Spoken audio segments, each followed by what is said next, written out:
RNA में uracil और DNA में थाइमीन क्यों है?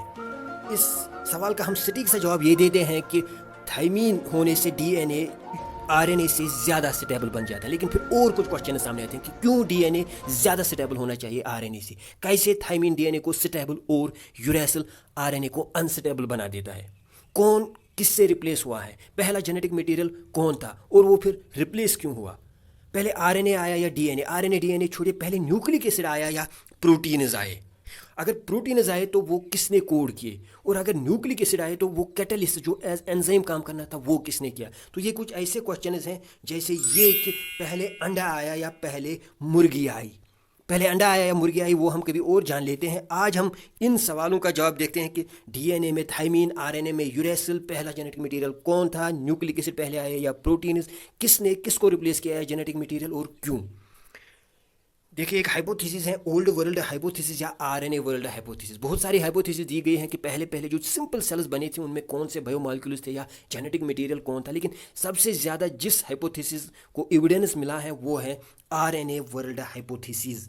आरएनए वर्ल्ड हाइपोथेसिस के अकॉर्डिंग पहले पहले जो सिंपल सेल्स बनी, जो इनऑर्गेनिक मॉलिक्यूल्स से ये सेल्स बनी, जैसे कि आप ऑर्गेनिक एवोल्यूशन में पढ़ते हो, तो इन सेल्स में जेनेटिक मटेरियल पहले पहले आरएनए रहा होगा। इसके एविडेंसेस ये हैं कि जैसे वायरस, आज भी आप देखते हो कि जो बहुत सारे वायरस हैं उनका जेनेटिक मटेरियल आरएनए है। साथ ही में हमें ये भी पता है कि वायरस एक ट्रांजिशन है, जैसे लिविंग ऑर्गेनिजम्स और नॉन लिविंग ऑब्जेक्ट्स के बीच में। कुछ चीज़ इनके लिविंग के साथ मिलते हैं, कुछ नॉन लिविंग के साथ। जैसे नॉन लिविंग ऑब्जेक्ट्स से आरएनए के थ्रू होकर हम लाइफ में आ गए हो, वायरस के थ्रू होकर हम लाइफ में आ गए हो। तो वायरस में आरएनए जेनेटिक मटेरियल होना एक एविडेंस, इनडायरेक्ट एविडेंस माना जा सकता है। दूसरा, आरएन अगर हम ओल्ड वर्ल्ड कंडीशंस लैब में क्रिएट करें, जैसे कि हाई हाइड्रोजन या हैवी मेटल्स की कंसनट्रेशन ज़्यादा रखे या हाई टेम्परेचर रखे, तो ऐसी कंडीशंस जो हम बिलीव करते हैं कि ओल्ड वर्ल्ड में रही होंगी, जो पहले पहले अर्थ थी जब लाइफ नहीं थी या जब लाइफ बन रही थी उस वक्त जो कंडीशन रही, अगर ऐसे कंडीशंस हम लैब में क्रिएट करें तो ये देखा जाता है कि आराम से आरएनए केमिकली वहाँ पे सिंथेसाइज किया जा सकता है।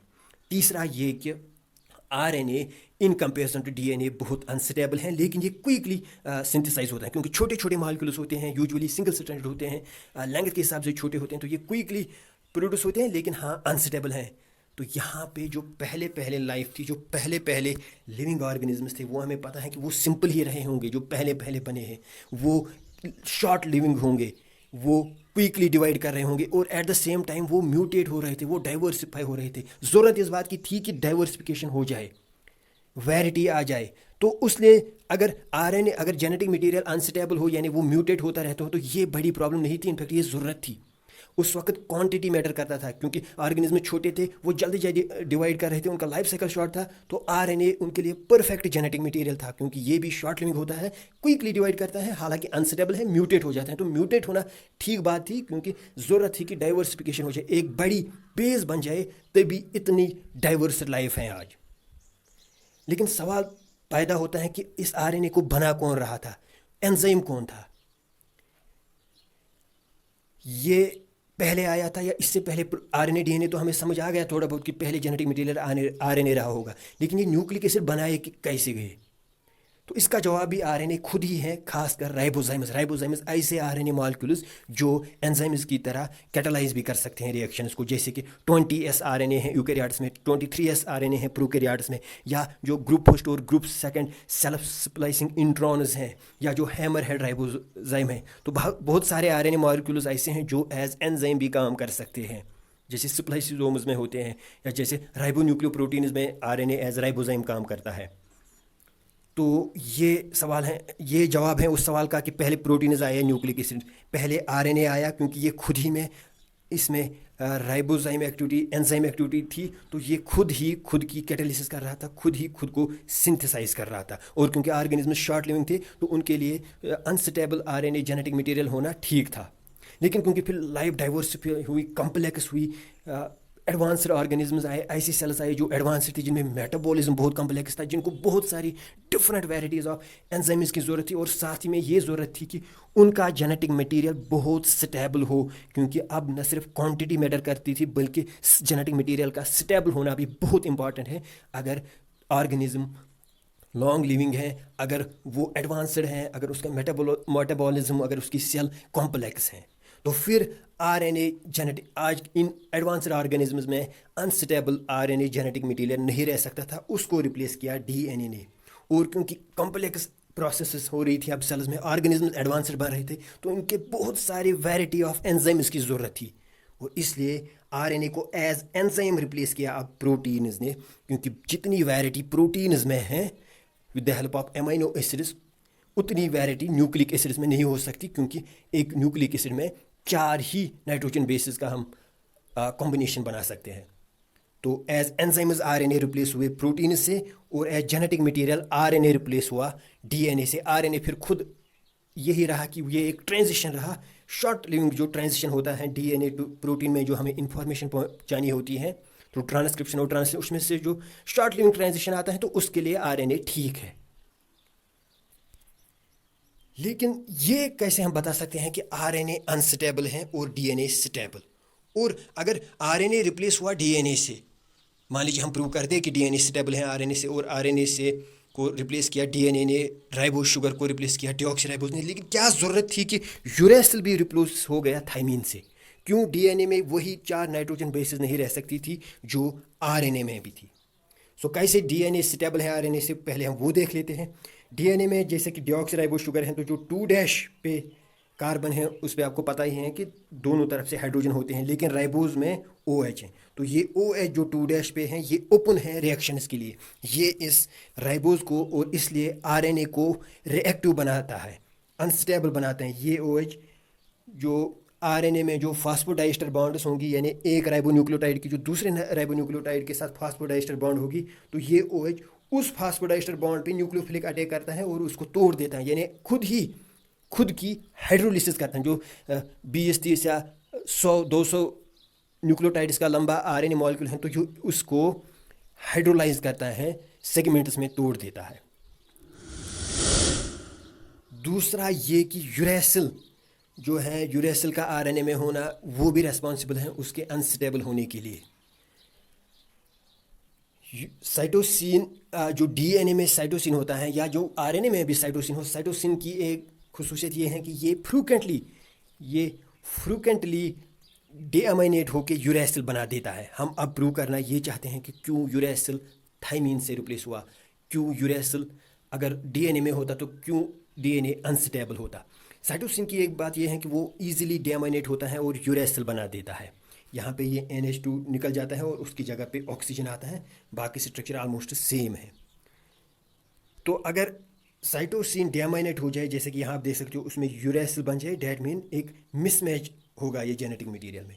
फिर अगर इसकी रेप्लिकेशन होगी, आपको पता ही जो नया डाटर मॉलिक्यूल बनेगा उसमें एक पैरेंट स्ट्रैंड आएगी G, और G के मुकाबले यहाँ पे C आएगा। अब जो दूसरा डाटर मॉलिक्यूल बना है, क्योंकि उसमें अब C नहीं है, क्योंकि C डीअमाइनेट हुआ है, उसमें U है, तो U के मुकाबले वहाँ पे A आएगा। तो ये ऊपर वाला डाटर मॉलिक्यूल जो है ये तो ठीक बना है, उसका पेरेंट भी यहाँ पे GC था और ये भी GC है। लेकिन नीचे वाला जो डाटर मॉलिक्यूल आप देखते हो, उसको जहाँ पे GC होना चाहिए था, अगर यहाँ पे C होता, अगर डीअमाइनेशन ना हुई होती, यहाँ पे C होता और C के बदले यहाँ G आया हो, तो ये भी GC होता। जहाँ पे GC होना था वहाँ पे यहाँ AU आया है। इवन अगर ये U अब रिपेयर हो भी जाता है और इसके बदले T आता है, तो ये बन गया AT, तब भी ये म्यूटेशन है। चाहे अब AT हो या AU हो, ये एक म्यूटेशन फिक्स हो गई है इस सेल में, और जो इससे अगली जनरेशन के लिए सेल्स आएंगी उन सब में ये म्यूटेशन रहेगी। क्या म्यूटेशन है कि GC परमानेंटली चेंज हुआ है AT से, जहाँ पे GC होता था जेनेटिक मटेरियल में, इस पर्टिकुलर केस में वहाँ पे अब AT है या AU है। तो ये तब होता है जब C डीअमाइनेट होता है इनटू यूरेसिल, कन्वर्ट हो जाता है यूरेसिल में, और जब DNA रिपेयर मैकेनिज्म इस यूरेसिल को रिमूव ना करे।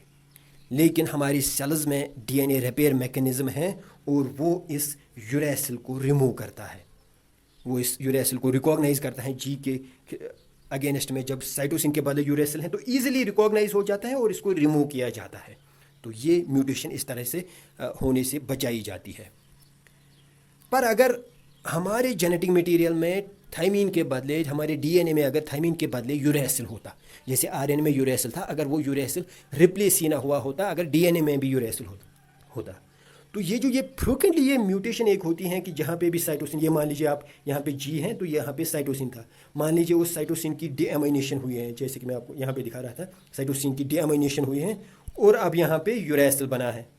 अब अगर ये जेनेटिक मटेरियल ऐसा होता है कि इसमें थाइमिन नहीं यूरेसिल ही था, तो जहाँ पे एडेनिन है उसके मुकाबले यूरेसिल होगा। ये आप देख सकते हो, यहाँ पे एडेनिन, यहाँ पे यूरेसिल।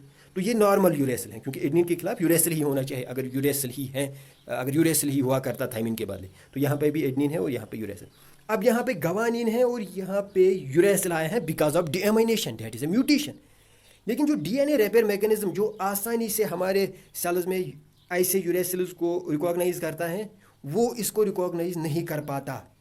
ये मैंने आपको समझाने के लिए ये यू पिंक से बनाया है, क्योंकि ये गवानिन के खिलाफ जो साइटोसिन आना था वो उसके डीएमाइनेशन हुए और यहाँ पे यूरेसिल आया है। अदरवाइज इसका कोई डिफरेंट कलर नहीं है। तो जो जी के खिलाफ यहाँ पे यूरेसिल हैं और जो ए के खिलाफ यहाँ पे नॉर्मल यूरेसिल हैं, इन दोनों में कोई फ़र्क नहीं है। डीएनए रिपेयर मैकेनिज्म को पता नहीं चलेगा कि मुझे किस वाले यूरेसिल को रिमूव करना है, करना भी है या नहीं, क्योंकि जो हमारी सेल्स का केस है वहाँ पे एडेनिन के खिलाफ थाइमिन होगा, तो आराम से डीएनए रिपेयर मैकेनिज्म जहाँ पे भी यूरेसिल को पाएगा उसको रिमूव करेगा, क्योंकि यूरेसिल होता ही नहीं है। तो वो सीधे पता चलेगा कि साइटोसिन डीएमाइनेट होकर यूरेसिल बना है। लेकिन इस केस में अगर हमारी सेल्स में यूरेसिल ही होता एडेनिन के खिलाफ थाइमिन के बदले, तो जो ये डीएमाइनेट होकर साइटोसिन यूरेसिल बने हैं और जो ये नॉर्मल यूरेसिल हैं, इनके बीच डिस्टिंग्विश ही नहीं हो पाता। इनमें से जो इनकरेक्ट यूरेसिल हैं उसको रिमूव करना बहुत ज़्यादा मुश्किल होता है। एज अ रिजल्ट डीएनए बहुत ही अनस्टेबल होता, वो जो रेप्लिकेशन वगैरह है वो एरर प्रूफ नहीं रहती।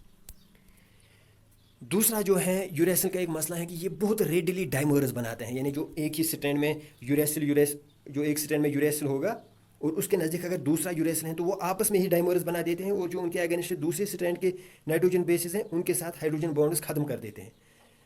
ये यूरेसिल जो है ये डाइमर जो एडजेसेंट यूरेसिल होते हैं एक ही स्ट्रैंड में, ये डाइमर्स बहुत फ्रिक्वेंटली बनाते हैं अंडर अल्ट्रावायलेट रेडिएशन। हाँ, थाइमीन भी डाइमर्स बनाते हैं लेकिन उतने फ्रिक्वेंटली नहीं। और दूसरी चीज़ ये कि thymine dimers easily DNA repair mechanism से रिमूव किए जाते हैं, जैसे कि आप यहाँ देख सकते हो, यहाँ थाइमीन डाइमर बना है लेकिन फिर डीएनए रिपेयर मैकेनिज्म से वो करेक्ट भी हुआ है। लेकिन यूरेसिल डाइमर्स एक तो वो बहुत ज़्यादा फ्रिक्वेंटली बनते हैं और दूसरा ये कि वो ईजिली फिर रिमूव नहीं होते।